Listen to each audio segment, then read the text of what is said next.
Muito bom estarmos neste domingo reunidos para celebrar Jesus e para ouvirmos uma palavra do coração de Deus, amém? Graças a Deus. O tema desta manhã é o anseio por um avivamento. Eu queria que você pudesse fechar os seus olhos e pedir para que o Senhor possa falar ao seu coração. Senhor, eu oro nesta manhã, ó Deus, porque eu acredito no poder da palavra, porque eu acredito no poder do Teu Espírito Santo. Senhor, enche esta igreja, enche este povo, enche as nossas vidas, Senhor, com a Tua presença e com o Teu Espírito Santo, Senhor. Fortalece as nossas vidas na Tua presença, Senhor. Pai, coloca no nosso coração um anseio por um avivamento, para que, ó Deus, a Tua igreja seja viva, avivada. Nós oramos em nome de Jesus. Amém. Irmãos, o tema nosso desta manhã é exatamente este, o anseio por um avivamento. E quando nós usamos a palavra avivamento, cada pessoa pode ter um pensamento muito específico sobre o que é avivamento. Dependendo dos livros que você leu, das pregações que você ouviu, o que você entende pela palavra avivamento? A palavra avivamento, ou seja, ela tem a ver com trazer vida onde a vida se perdeu. Avivamento tem a ver com avivar, ou seja, avivar, quando nós queremos avivar alguma coisa, nós estamos à procura então de um avivamento. Quando nós falamos de avivamento, por exemplo, dentro de uma igreja, estamos a falar para Deus renovar a vida, porque nós já estamos vivos em Cristo Jesus, pela morte de Jesus nós ganhamos vida, mas com o passar do tempo, muitas pessoas vão perdendo a graça, vão perdendo a energia espiritual, vão perdendo a consagração. Algumas pessoas começam a se apostatar da fé. E algumas pessoas começam a ficar, se tornam secas, frias espiritualmente. Tanto é que a carta que Jesus escreve à igreja de Laodiceia, Jesus diz, vocês não são quentes nem frios, vocês se tornaram mornos. Ou seja, vocês estão em cima do muro, vocês têm uma consagração pela metade, se isso fosse possível.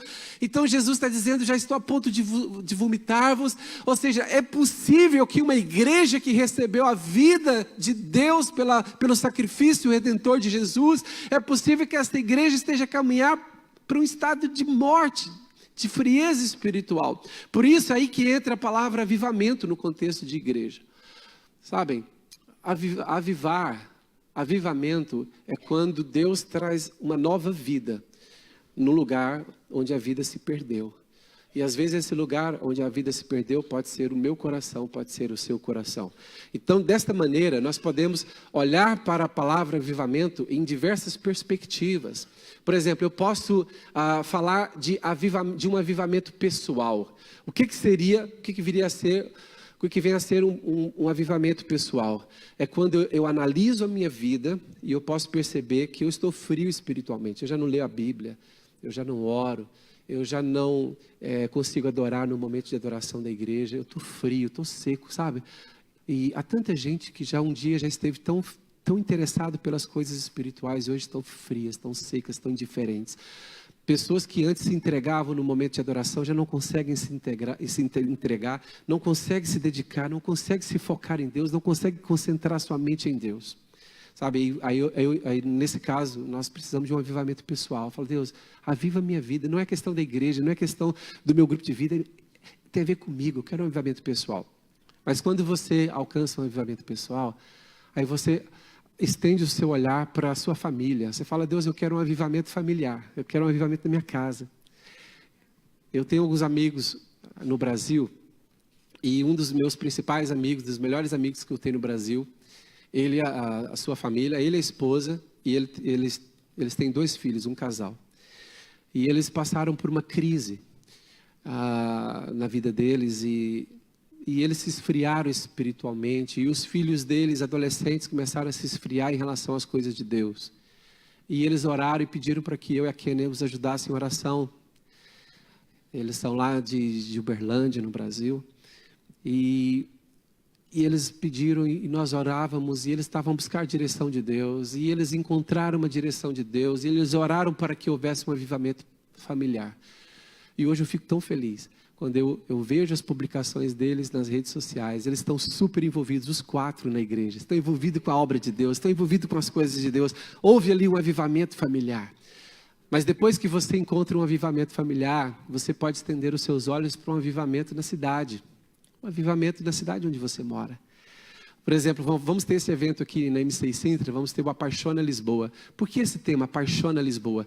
Porque nós olhamos para Lisboa, nós estamos aqui em Sintra, especificamente, mas nós estamos na Grande Lisboa. Quando nós falamos Apaixona Lisboa, é a Grande Lisboa. Nós temos um clamor nos nossos corações, nós temos um anseio por ver esta cidade apaixonada por Cristo, por Jesus. Então, Apaixona Lisboa é um convite para esta cidade toda se apaixonar por Jesus e ter um avivamento aqui nessa cidade, amém?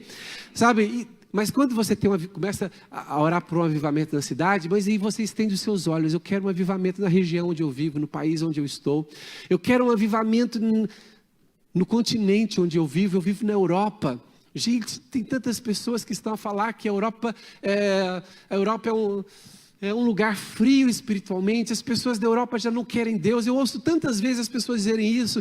As pessoas da Europa, elas estão todas secularizadas, o que importa é esta vida, já não creem na Bíblia, já não creem na vida eterna, as pessoas estão frias, e então a gente começa a falar, a orar, Deus traz um avivamento na Europa. A Europa já foi um lugar de avivamento, que o Senhor possa trazer de volta um avivamento na Europa. Quem pode dizer amém? Mas eu tenho notícias para dizer para vocês. A maioria das pessoas que estão a falar, as pessoas que estão em outros continentes, que estão a falar que a Europa é um lugar frio e não há nada de Deus acontecer aqui, elas não sabem. Porque Deus está já a levantar um avivamento na Europa. Deus já está a levantar pessoas cheias do Espírito Santo, que se movem pelo poder de Deus na Europa. Ainda a percentualmente ainda o grupo é pequeno, mas as coisas de Deus podem começar com uma pessoa, podem começar com um grupo pequeno, mas isso vai crescer, e vai aumentar, e vai multiplicar. E o seguinte, há coisas que estão acontecendo na Europa, e eu posso afirmar-vos o seguinte, a expressão de avivamento atual na Europa é diferente da expressão de avivamento, por exemplo, na América Latina, na América do Norte, na Ásia, na Europa, na África, desculpa. Os sintomas de avivamento, os sinais de avivamento e a expressão desse avivamento aqui na Europa, ele tem características diferentes. E por isso que algumas pessoas que estão em outros continentes, por exemplo, alguém que está no Brasil, alguém que está nos Estados Unidos, alguém que está em África, olha para a Europa e diz assim, não está acontecendo nada. Não, mas é o seguinte, é porque o que Deus está a fazer agora na Europa é diferente.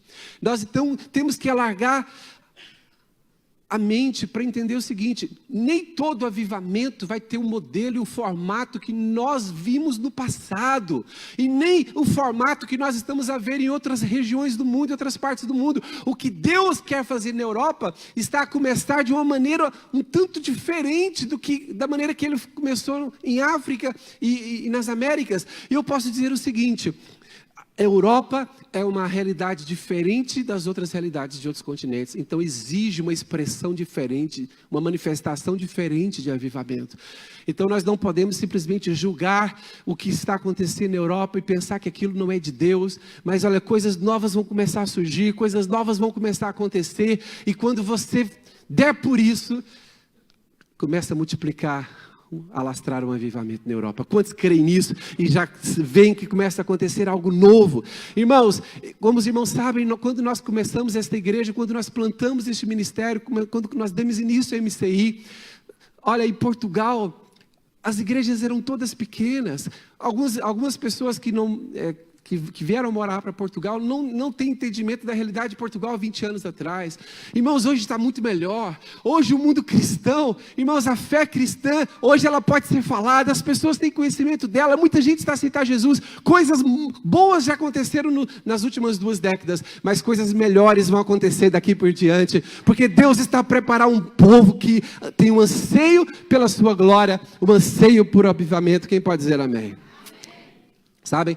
E eu quero falar nesta mensagem, anseio por um avivamento, eu quero começar por falar de Elias, o profeta Elias. O profeta Elias era um homem de avivamento. Esse era um homem de avivamento. Porque é o seguinte, ele viveu num tempo difícil de Israel.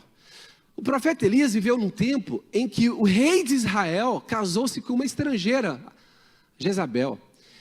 E essa estrangeira, essa Jezabel, ela conseguiu influenciar o rei Acabe, o rei de Israel, para que o Estado assalariasse os profetas de Baal. Os profetas deste ídolo, de Baal, deste Deus, com D minúsculo.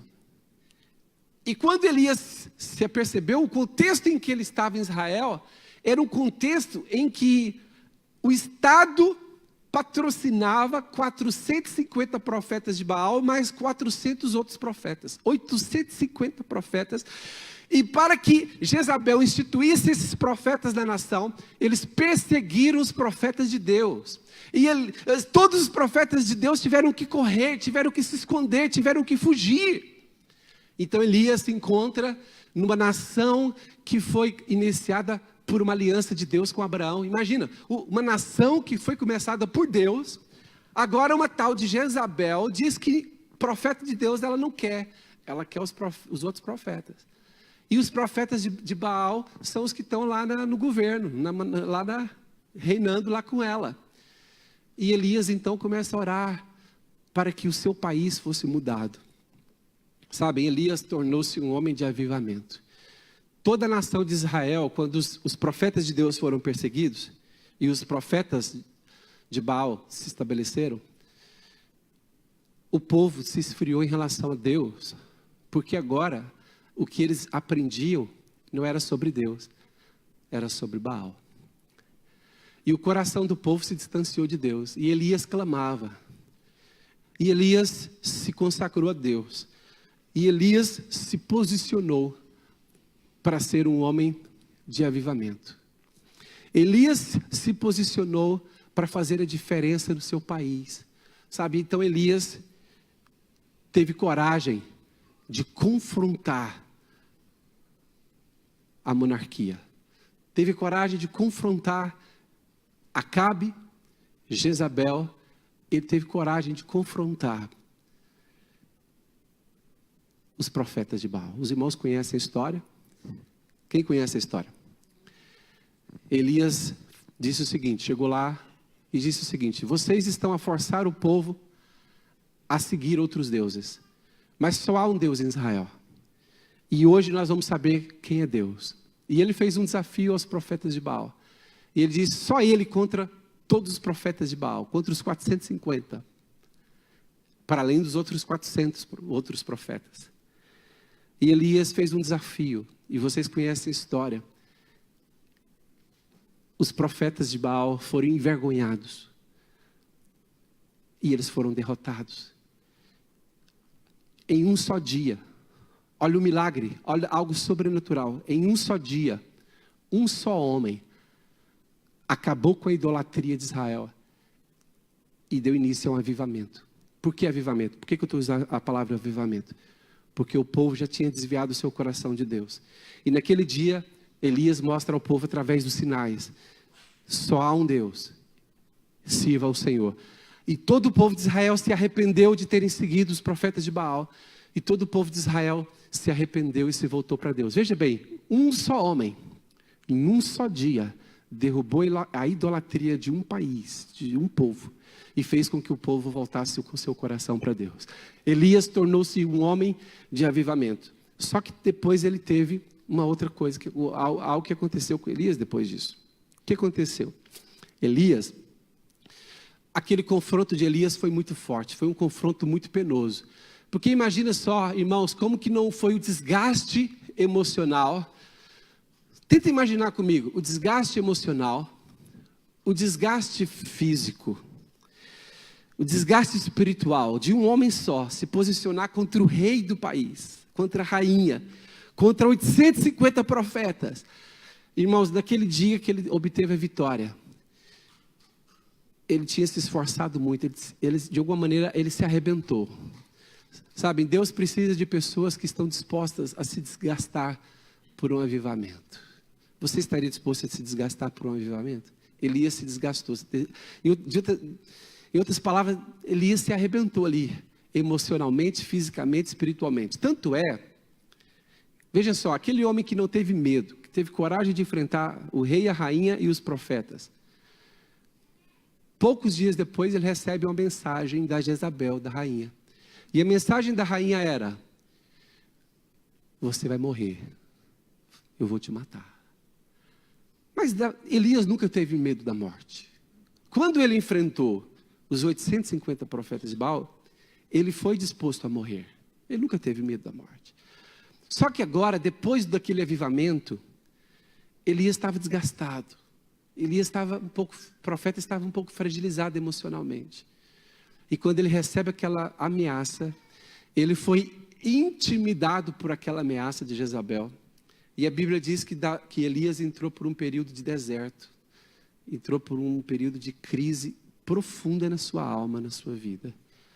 Sabem, depois que nós passamos por grandes confrontos, depois que nós, de um tempo debaixo de uma grande pressão que nós vivemos, depois de um tempo de muita luta, de muita batalha, é possível que a nossa alma esteja fragilizada. E foi o que aconteceu com o profeta Elias. E a Bíblia mostra, a Bíblia não esconde. Interessante que a Bíblia não esconde o que aconteceu com o profeta. A Bíblia mostra um profeta Elias, um profeta tão usado por Deus, um homem tão grandioso. E a Bíblia mostra um homem que enfrenta 850 profetas e vence. Um homem cheio de coragem, um homem ousado e intrépido. Mas os próximos capítulos da Bíblia é mostrando a vulnerabilidade daquele homem, as fraquezas daquele homem. Mostra que aquele homem se entregou a um estado de espírito para baixo, ele foi abaixo, ele ficou desmoralizado, ele ficou com sentimentos, com medo, ele ficou confuso. A Bíblia diz que ele foi para o deserto, ele deixou tudo, foi para o deserto, ele começou a viver em caverna. Um homem de Deus, um profeta de Deus, um homem de avivamento, vivendo numa caverna. Deus teve que ir lá chamar a atenção dele e dizer: Elias, sai da caverna, sai para fora, acorda, há coisas ainda para você fazer. Sabe, muitas vezes nós estamos à espera de um avivamento que seja feito por pessoas perfeitas. Irmãos, avivamento não virá por pessoas perfeitas. Avivamento não virá por profetas, pastores ou apóstolos perfeitos. O avivamento veio por aquele profeta Elias, que a seguir você vê um homem de crise, um homem de deserto. Olha que está passando por deserto, que está confuso na sua alma. Sabe, eu quero dizer o seguinte: o avivamento, a origem do avivamento é Deus. Os homens são apenas canais. Os homens são apenas instrumentos nas mãos de Deus. Nunca supervalorize as pessoas, porque simplesmente as pessoas são canais usados por Deus, são instrumentos nas mãos de Deus. E o seguinte, por que é possível vir um avivamento? Não é porque o avivamento virá quando Deus tiver na terra pessoas perfeitas. O avivamento vem quando há pessoas disponíveis, quando há pessoas prontas, mesmo tendo as suas fragilidades, mesmo tendo as suas fraquezas, vulnerabilidades, mas são pessoas que se entregam ao plano maior de Deus.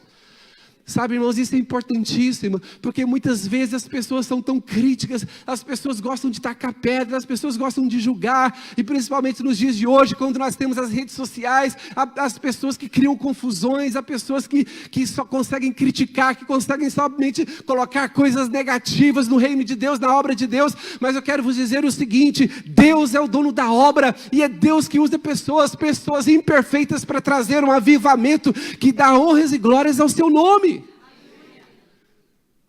Queridos irmãos, Elias então passa por aquele período de deserto, passa por aquele período de crise, mas Elias é restaurado, ele volta ativa, ele volta ao ministério, ele volta à sua vocação.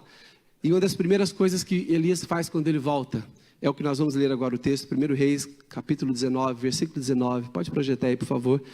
Quem puder abrir na sua Bíblia também. 1 Reis 19, quando Elias é restaurado daquele período de crise, de depressão, de deserto, Elias retorna ativo ao ministério. E olha o que ele faz, verso 19. Partiu, pois, Elias dali e achou Eliseu, filho de Safate, que andava lavrando com 12 juntas de bois adiante dele. Ele estava com a 12ª. Elias passou por ele e lançou seu manto sobre ele. Veja bem, pare um pouquinho. Nós vamos continuar a ler, mas só um momentinho. Elias, quando ele é restaurado, ele entende algo muito importante. Ele entende o seguinte: eu sou um homem de avivamento. Eu sou um homem que traz Deus para a sociedade, que traz a vontade de Deus para a sociedade. Mas o meu ministério está quase a chegar ao final. E todo avivamento de Deus precisa ter pessoas que vão dar continuidade a ele. Porque se o avivamento de Deus é interrompido, muitas coisas se perdem. Então Elias pensou assim: o que Deus começou em mim tem que ter continuidade. Então ele vai e procura alguém, ele procura um homem, e ele encontra Eliseu a trabalhar. Veja bem, Deus não procura gente à toa. Deus não procura preguiçosos. Eliseu estava a trabalhar, ele estava com os seus bois trabalhando a terra. E Elias então lança um manto sobre Eliseu. E aquilo, naquela época, tinha um significado forte. Porque é o seguinte, irmãos: apesar dos meios de comunicação daquela época não serem como os meios de comunicação que temos agora, as notícias se espalhavam. Você sabe que o melhor meio de comunicação é a boca, né? É o boca a boca. A notícia de Elias se espalhou. O homem que enfrentou a rainha Jezabel, o homem que derrotou os profetas de Baal. Irmãos, Eliseu sabia quem era o profeta Elias, qual era a fama, qual era a importância daquele homem. E quando Elias então lança um manto sobre Eliseu, Eliseu entende o que foi feito. E olha o verso 20. Então deixou os bois. O que eram os bois para Eliseu? Eram as suas ferramentas de trabalho. Deixou os bois, correu após Elias e disse: deixa-me beijar a meu pai e minha mãe, então te seguirei.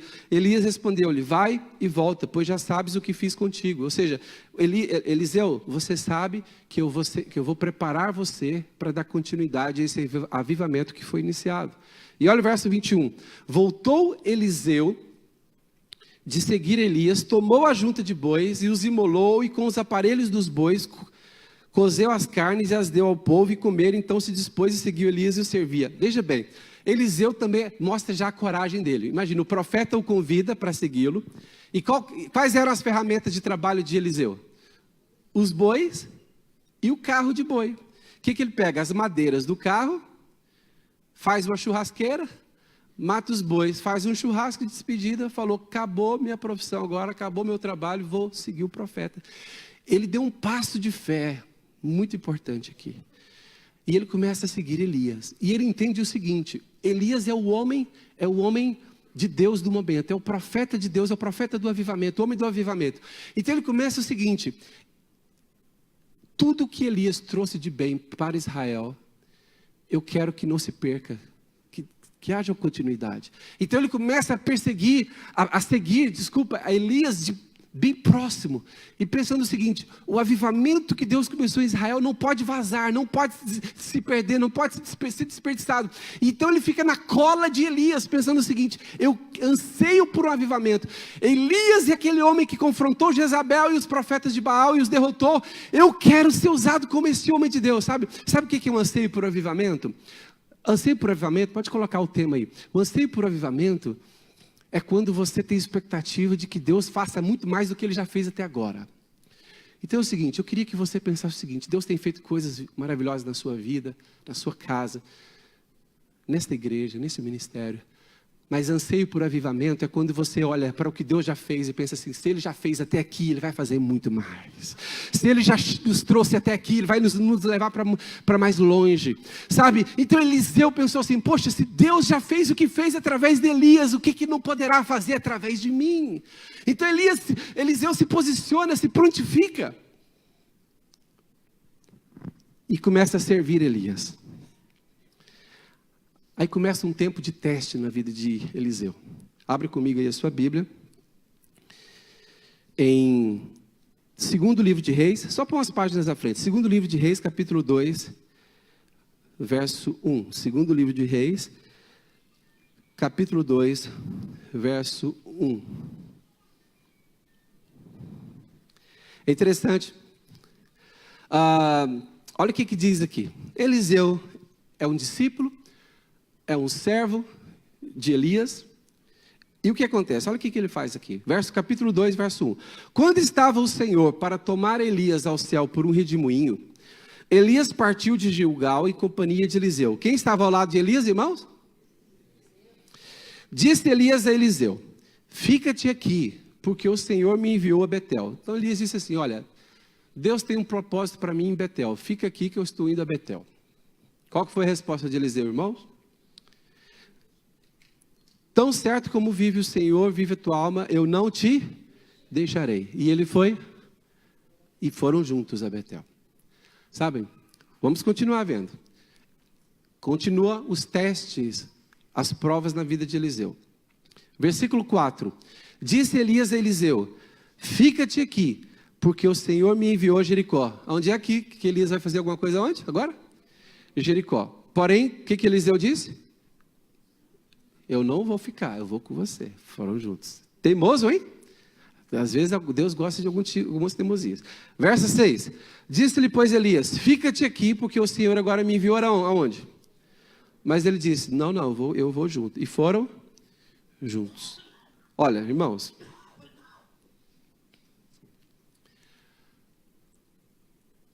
herdar a promessa, dar continuidade a um avivamento, tem a ver com perseverança.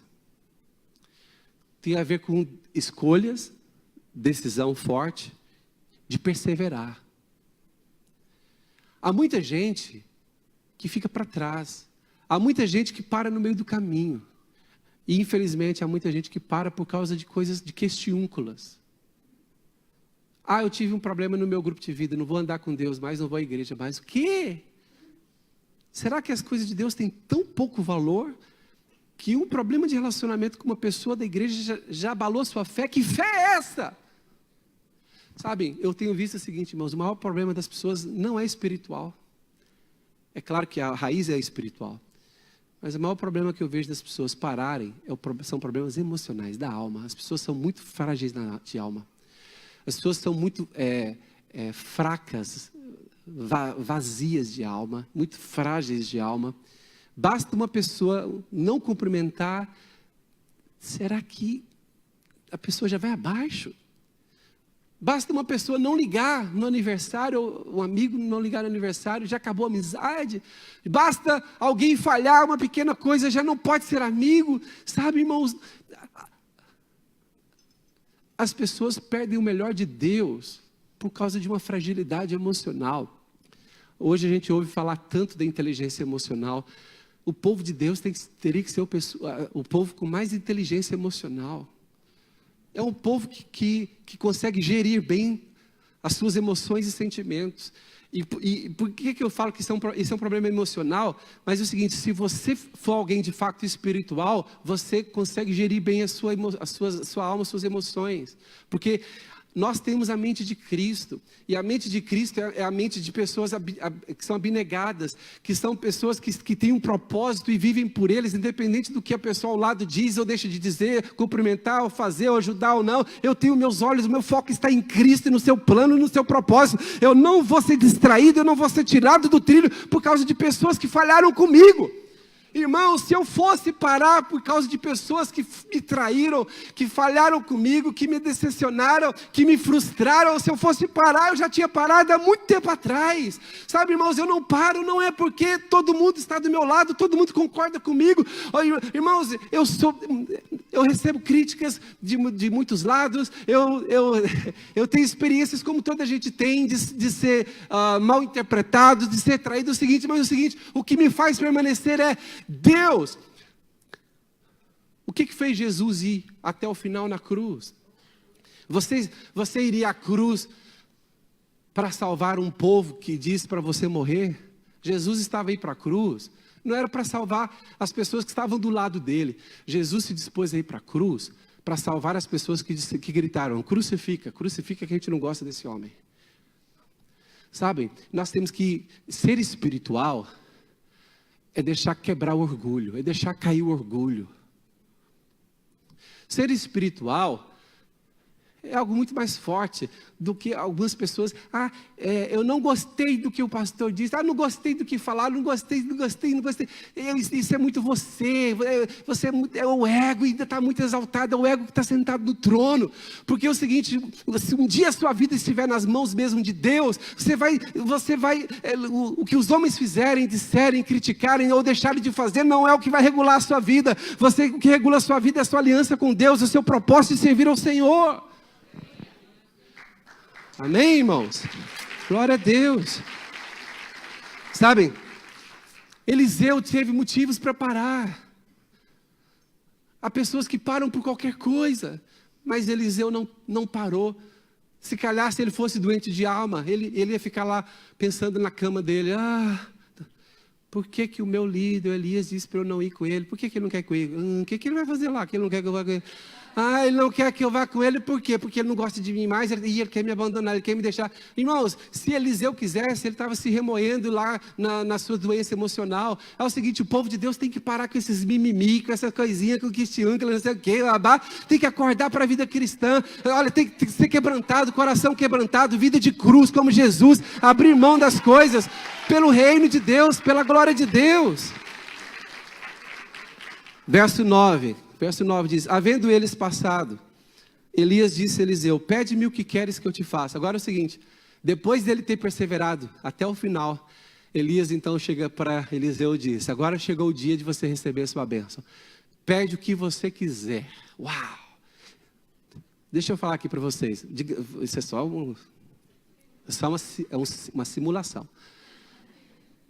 Peçam para mim, o que vocês querem? Que eu vos dê. Peçam, podem pedir o que quiserem. O que vocês querem?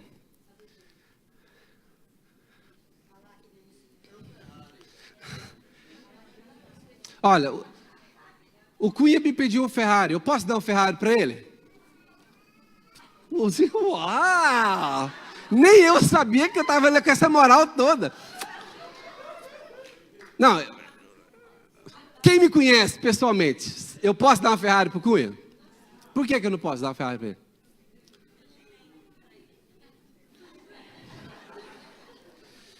Olha que está sendo filmado, hein? As pessoas do mundo inteiro saberão que eu não tenho dinheiro para comprar um. E não tenho mesmo. Mas o que Eliseu pediu a Elias? Foi razoável? Foi? Não. Como que você pode pedir a alguém o dobro do que ele tem? O máximo que alguém pode dar é o que tem. Imagina, eu só tenho uma casa. Tudo que eu tenho, se juntar tudo que eu tenho é uma casa. E eu falo assim, pede-me o que você quiser. Imagina, eu falo para o meu filho assim, pede-me o que você quiser. A única coisa que eu tenho é uma casa. E ele fala assim, eu quero 2 casas. Isso é lógico. Porque eu só posso dar o que eu tenho. Se Elias não podia ter, nem ele mesmo podia alcançar o dobro do que ele tinha, como é que ele podia dar para o outro o dobro do que ele tinha? Eliseu pediu assim, eu quero o dobro da tua unção. A tua unção multiplicada por 2. Sabe por que Eliseu pediu isso? Porque Eliseu sabia de algo muito importante.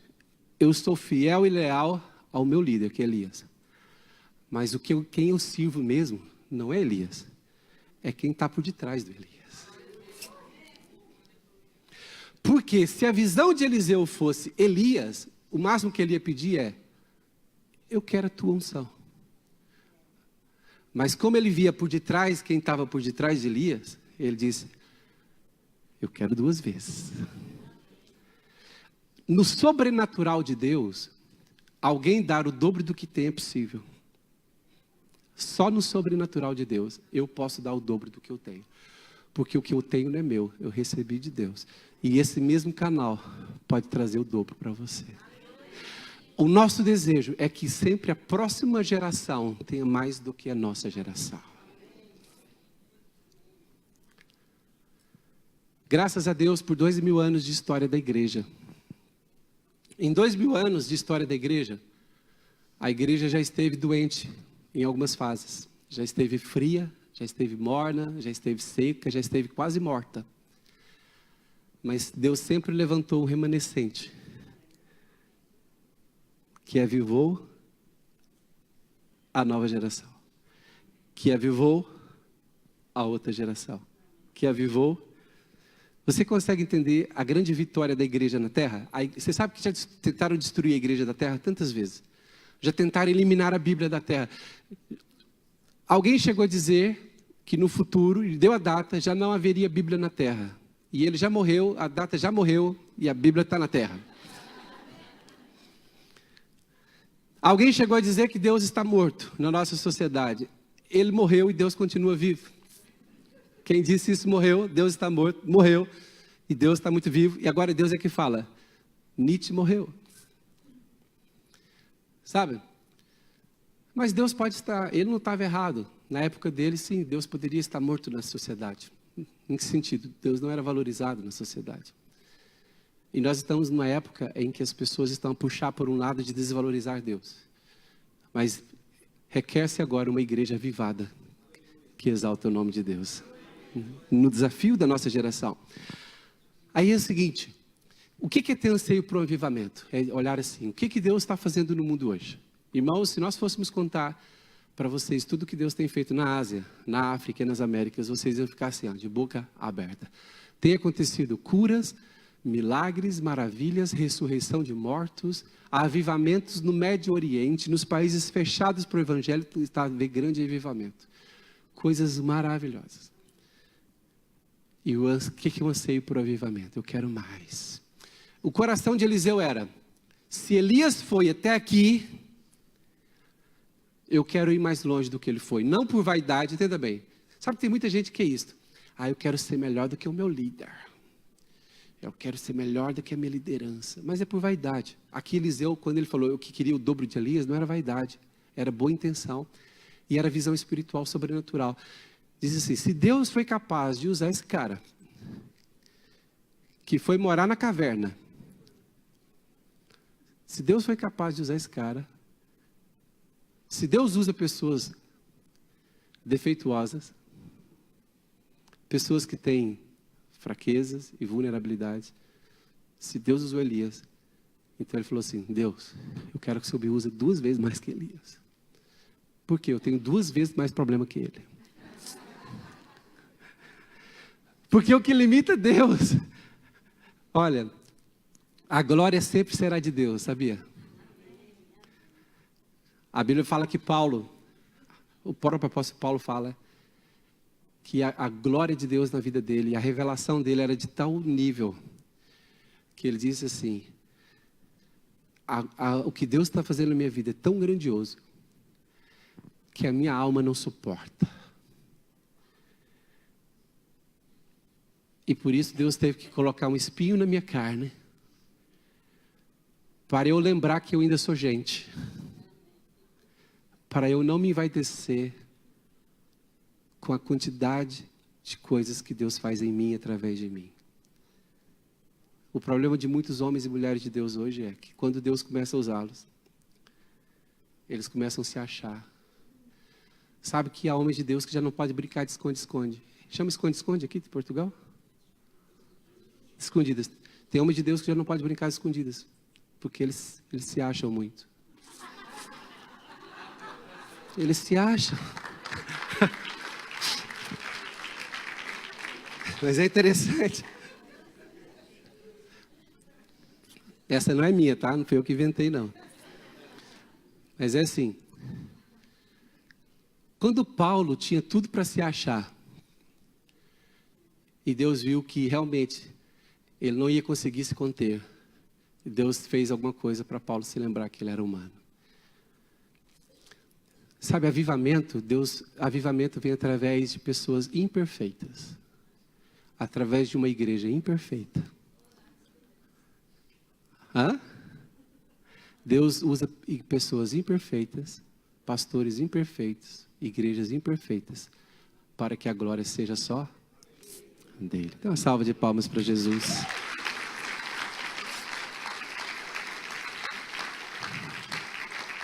Vamos ficar de pé.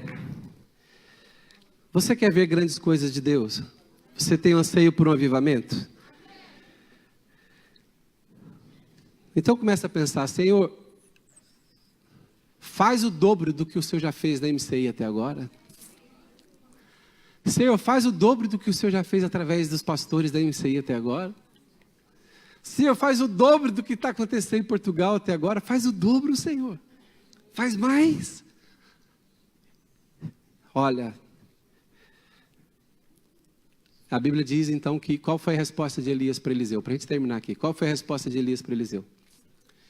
Se no dia em que Deus me levar, você estiver ao meu lado, você vai receber o que pediu. Uau! O que ele pediu? 2 vezes mais do que Elias tinha. Então ele teria que receber aquilo de Deus. E qual foi o critério? Se no dia em que Deus me levar, você estiver... Isso fala de quê? Lealdade.